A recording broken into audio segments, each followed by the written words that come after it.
Bonjour à tous et bienvenue dans ce nouvel épisode du podcast Vers un équilibre digital de la Haute École Léonard de Vinci. Depuis nos studios, je vous accompagne dans cet épisode sur l'impact environnemental des équipements numériques lors de leur phase de production. Nous allons essayer avec mon invité de vous donner des pistes de solutions afin d'adopter de bons gestes et de bonnes pratiques pour un usage raisonné et durable des outils numériques qui nous entourent.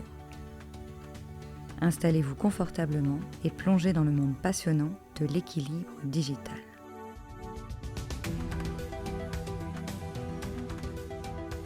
Aujourd'hui, nous rencontrons Jules Delcon de l'Institut belge du numérique responsable.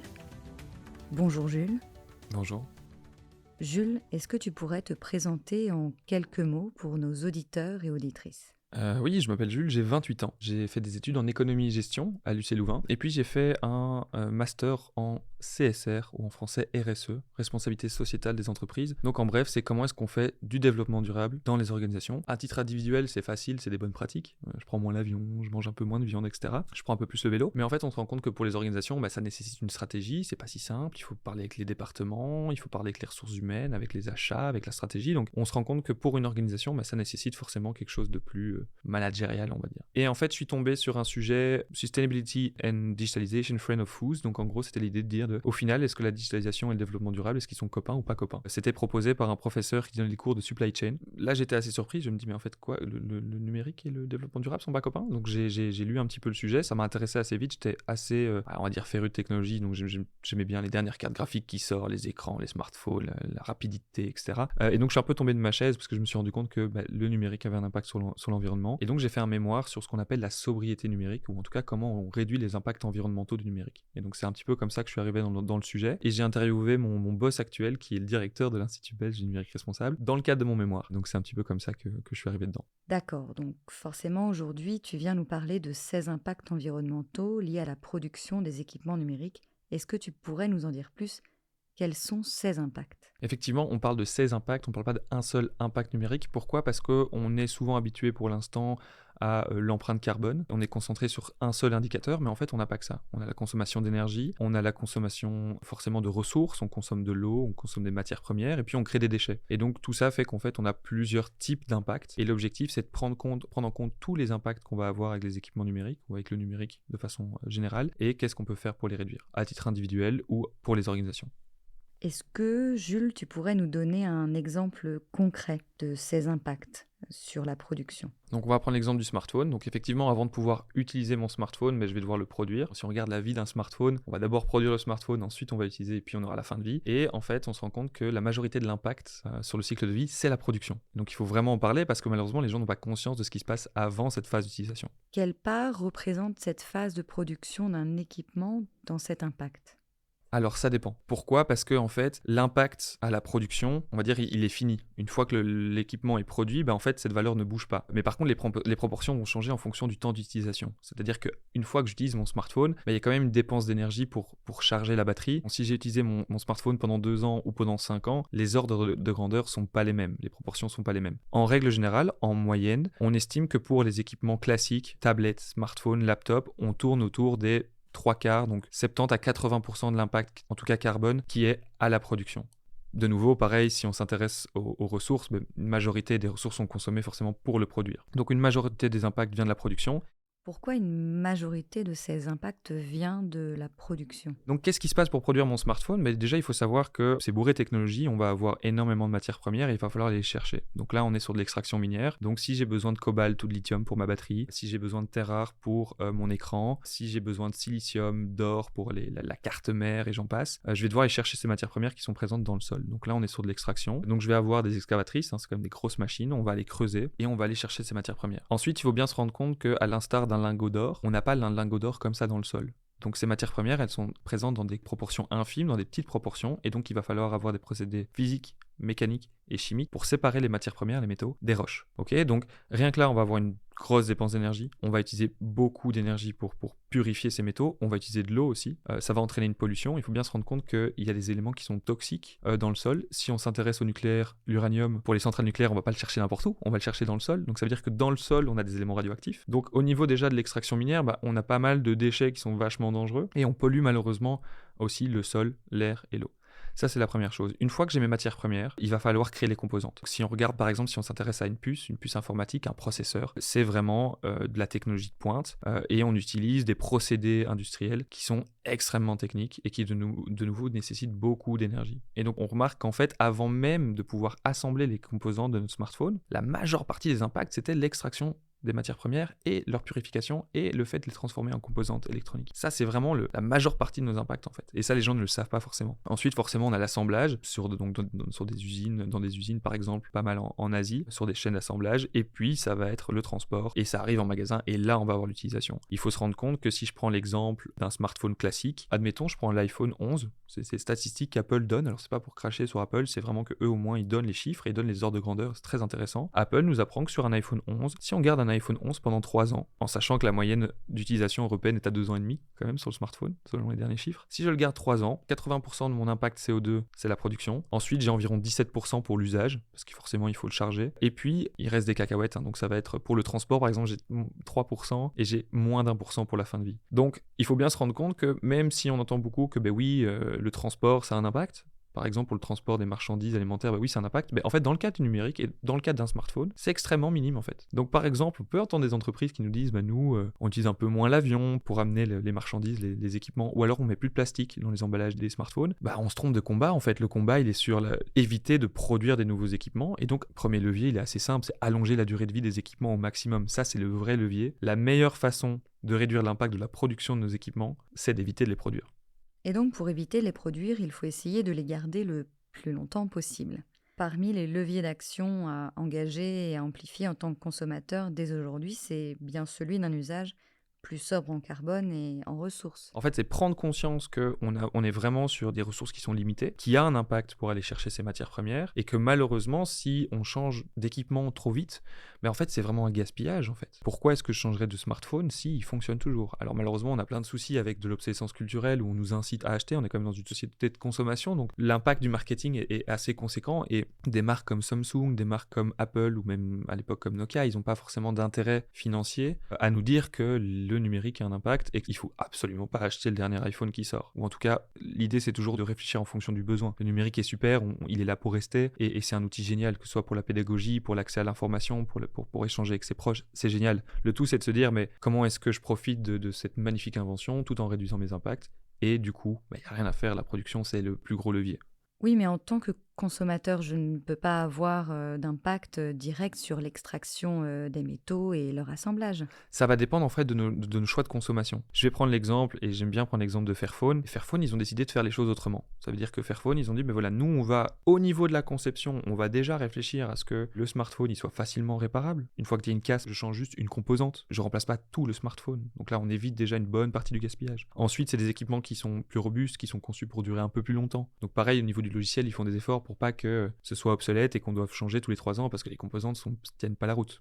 Donc, on doit porter notre attention sur la réparabilité et l'allongement de la durée de vie de nos équipements et la qualité des matières premières. On va retrouver pas mal de marques qui malheureusement vont proposer des smartphones pas très chers, mais vous allez voir que la batterie, elle tient peut-être moins longtemps. Donc il y a clairement au niveau de la consommation quelque chose à faire. L'idée, c'est toujours de réfléchir en fait à son besoin. Je vais donner un exemple. J'ai un smartphone qui a une très bonne batterie et qui est pas très réparable, mais qui est extrêmement robuste, donc il casse pas, donc j'ai pas besoin de le réparer, donc ça m'arrange très bien. Je vais prendre l'exemple de ma sœur. Elle a l'iPhone 14. Mais ma sœur, elle fait de la photo. Elle n'a pas d'appareil photo. Elle réduit en fait le nombre d'équipements électroniques qu'elle a parce qu'elle a, on va dire, un objet multifonction. Elle a un smartphone qui lui sert à écouter de la musique comme un baladeur. On n'a plus de baladeur aujourd'hui. Et en même temps, ça lui sert de smartphone. Et en même temps, ça lui sert d'appareil photo. Et donc, elle minimise en fait le nombre d'équipements qu'elle a. Et en plus, ça fait sens parce qu'elle a besoin d'un appareil de très bonne qualité. Moi, sur mon smartphone, j'ai pas un très bon appareil photo. Donc, il n'y a rien à faire quand on est avec les copains et qu'on fait une photo. C'est pas avec mon appareil qu'on le fait. Et je vis très très bien avec ça. On a parlé d'un type d'outil numérique, principalement le smartphone. Où est-ce que je peux trouver une information fiable en tant que consommateur sur des équipements électroniques et électriques plus durables, plus robustes,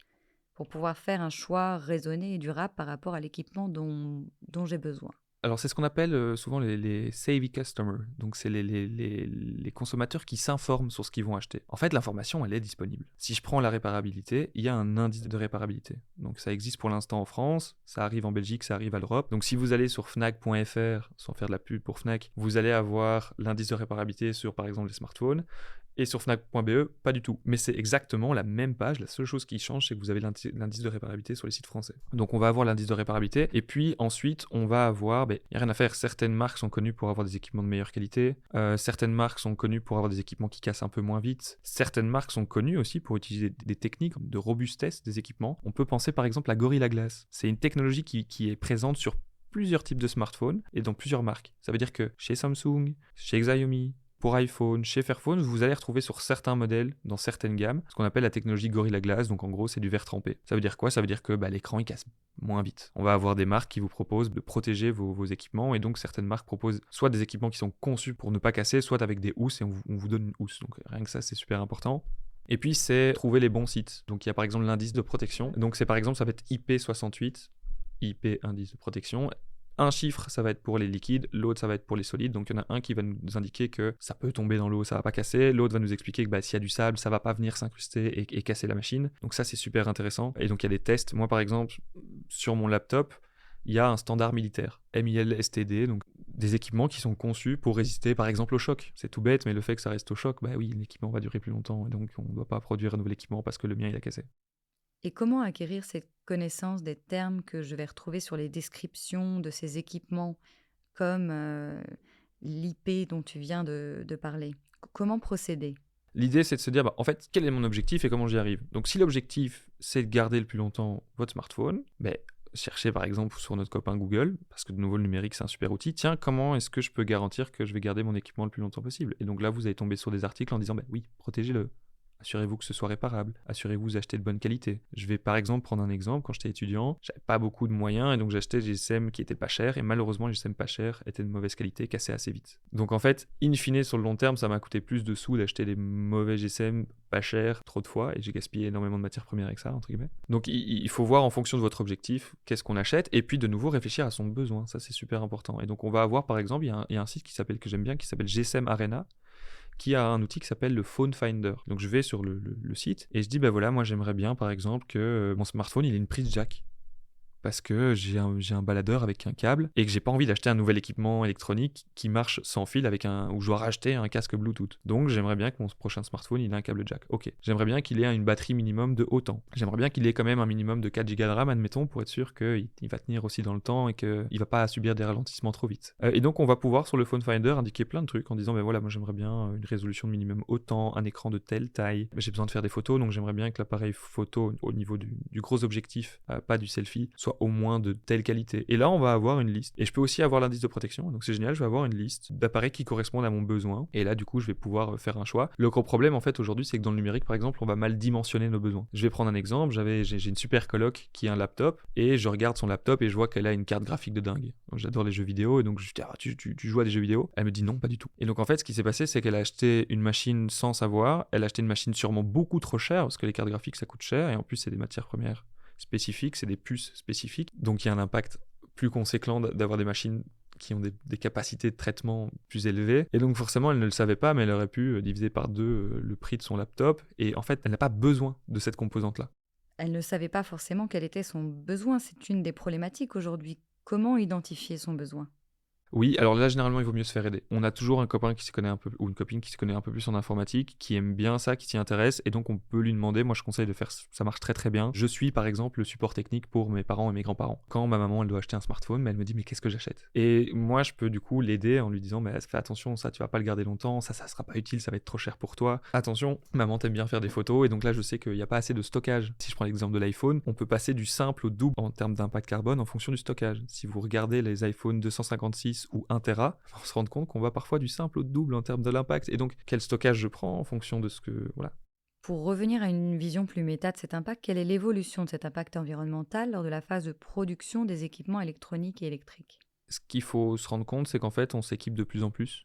Aujourd'hui, on estime qu'on est environ à 40 milliards d'équipements utilisateurs. On est nombreux sur Terre, on est quand même 8 milliards maintenant. Et donc, si on compte un petit peu, en fait, on arrive à 8 équipements par personne en moyenne. C'est une moyenne mondiale. Donc, on a des personnes qui sont extrêmement équipées. Alors moi, par exemple, je suis pas le plus équipé, mais j'ai un smartphone, j'ai un laptop, j'ai un casque Bluetooth, un baffle Bluetooth. Je peux rajouter peut-être l'imprimante à la maison qu'on partage quand même. Il y a aussi la télé.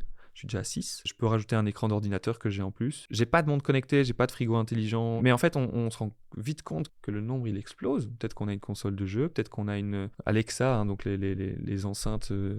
Et en fait, est-ce que ça sert vraiment à quelque chose ? Bon, est-ce que j'en ai vraiment besoin ? Et donc, ce qu'on remarque depuis plusieurs années, c'est qu'on s'équipe de plus en plus. On est en pleine digitalisation, que ce soit dans les pays en voie de développement ou dans les pays développés aussi. On a de plus en plus d'équipements par personne. Et malheureusement, on les garde de moins en moins longtemps. Donc, c'est ça la tendance. L'une des solutions est la question de la sensibilisation. C'est ce qu'on essaye de faire avec ce podcast. Si je résume ce que tu as dit précédemment, les questionnements à avoir tournent autour de est-ce que j'ai vraiment besoin de cet équipement ? Finalement, de quoi ai-je besoin ? D'arriver à identifier ce besoin et de se demander finalement quelle est la source d'information vers laquelle je vais me tourner pour trouver un équipement qui est robuste, qui a un indice de réparabilité important. À ce titre, aujourd'hui, tu représentes l'ISIT. Quel est le rôle de l'ISIT ? On parle de ce cycle de vie, de la production. Quel est le rôle de l'ISIT par rapport à cette phase du cycle de vie d'un équipement ? À qui s'adresse-t-elle ? Mais nous, justement, vu qu'on a une bonne connaissance des impacts environnementaux du numérique, et que les entreprises aujourd'hui dans le secteur tertiaire, de finance, bancaire, éducation, services publics, communication, dans le secteur tertiaire, on est tous les jours devant un ordinateur, en tout cas on est extrêmement équipé, on est fortement digitalisé, donc nous on est là pour aider ces organisations à dire ok, le numérique c'est un outil et c'est génial, par contre vous avez des choix à faire pour limiter les impacts négatifs. Et donc dans la façon, dans votre rapport au numérique et dans votre stratégie d'entreprise, pour le support de vos opérations, vous utilisez le numérique, mais quel choix on va faire ? On va faire des choix pour limiter l'impact des usages, limiter l'impact des sites web, limiter l'impact du parc informatique. Et donc sur la partie parc informatique, il faut bien se rendre compte que si vous avez 5000 employés, vous avez potentiellement 5000 laptops, 5000 smartphones, combien d'écrans, combien d'imprimantes, combien de projecteurs. Et donc tout ça s'additionne. Et donc nous, on est là pour aider les organisations à comprendre la problématique, d'où viennent les impacts. Ensuite, mesurer les impacts, parce qu'on n'achète pas tous les mêmes équipements, on les garde pas tous autant de temps. On va avoir des organisations qui sont très frugales et qui disent moi, mon matériel, j'en changerai quand il casse. Et donc on garde les équipements 6, 7, 8 ans. Et puis on va aussi avoir des entreprises qui disent nous, on change d'équipement, par exemple de parc informatique pour les laptops, on change tous les 3-4 ans. Là-dessus, il faut bien se rendre compte que tout le monde n'est pas logé à la même enseigne. Vous avez des entreprises qui ont des profils techniques, des développeurs, des personnes qui font du montage vidéo. Et malheureusement, ces personnes-là, effectivement, ont besoin de changer plus rapidement leurs équipements. Ça veut dire quoi ? Ça veut dire que peut-être qu'eux changent tous les 2 ans, mais c'est parce que ça répond à un besoin. La question qui se pose alors, c'est mais en fait, ces équipements, est-ce que ça devient un déchet ou est-ce qu'on les donne à la personne, à la comptabilité ou à l'administratif qui n'a pas besoin d'une machine à la pointe ? Et donc, on est là pour amener plein de bonnes pratiques pour réduire l'impact, par exemple, de son parc informatique. La grosse difficulté aujourd'hui, c'est qu'on a une marge de manœuvre limitée. Par exemple, fiscalement, c'est intéressant d'amortir son matériel sur 4 ans. Si vous allez demander aux entreprises, elles vont vous dire qu'elles gardent leur laptop environ 3, 4, 5 ans. Pourquoi elles le font ? Par exemple, parce qu'elles font du leasing. Et donc, elles savent qu'au moment où elles louent le matériel, si elles le rendent après 4 ans, il y a une valeur résiduelle. Pourquoi ? Parce que le fournisseur va pouvoir lui donner une deuxième vie, donc c'est quand même intéressant. Mais ça change rien, elles vont quand même peut-être le remplacer plus tôt. Et donc ça quand même participe à en racheter d'autres pour eux, donc ça participe à une consommation qui continue à aller vers l'avant. Et donc c'est très compliqué parce qu'au final, mais à partir du moment où moi je décide de dire, moi j'aimerais bien passer de 4 ans à 6 ans. 4 ans à 6 ans c'est possible. Il faut faire attention à la maintenance, il faut calculer le truc, il faut voir si c'est faisable. Si aujourd'hui une entreprise sort du bois et dit, moi je vais passer de 4 ans à 10 ans pour l'amortissement de mes laptops, elle va se planter. Pourquoi ? Parce qu'il y a un moment où il va y avoir des casses, il y a un moment le matériel ne sera pas compatible, on ne pourra pas faire de mise à jour, on arrive sur un problème opérationnel où en termes de gestion et le coût de la main d'œuvre fait qu'en fait on passe trop de temps à gérer notre parc informatique et en fait économiquement c'est plus rentable de changer plus vite. Donc il faut trouver la bonne balance, l'équilibre. Justement, l'équilibre digital. Une dernière question peut-être, Jules, pour nos auditeurs et auditrices. Une partie d'entre elles sont des étudiants et des étudiantes qui potentiellement souhaitent se renseigner sur ce sujet, lire des articles scientifiques, des publications, suivre la recherche. Est-ce que tu peux nous donner 2 ou 3 sources d'informations fiables vers lesquelles ils ou elles pourront se retourner ? Ouais, alors nous on a créé un dossier numérique responsable pour l'enseignement et dans ce dossier on va retrouver plein de choses et on voit qu'il y a quelques acteurs qui sont clairement mis en avant et qui sont reconnus. Je vais penser à l'ADEME, l'Agence de la transition environnementale en France, et eux ils ont une librairie, la librairie de l'ADEME, ADEME. Et là-dedans, on va retrouver plein de trucs, notamment des petites brochures, des petits guides. Je pense par exemple à En route vers la sobriété numérique. Et donc là-dedans, c'est un petit fascicule, c'est imagé, c'est super bien fait. Il y a une dizaine de pages, on nous explique tous les impacts, donc tout ce qu'on vient de voir, on nous l'explique et puis on nous donne plein de bonnes pratiques. Acheter reconditionné, acheter un petit peu moins, réfléchir à ses besoins. Mais donc l'ADEME, et puis après on a d'autres acteurs. Donc nous, on a aussi de la documentation sur le site web, il y a un petit MOOC où on peut se former.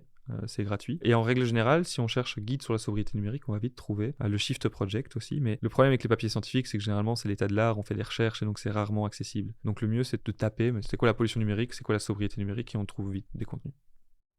Merci Jules d'avoir participé à cet épisode du podcast Vers un équilibre digital proposé par la cellule Transition et le Centre de développement technopédagogique de la Haute École Léonard de Vinci.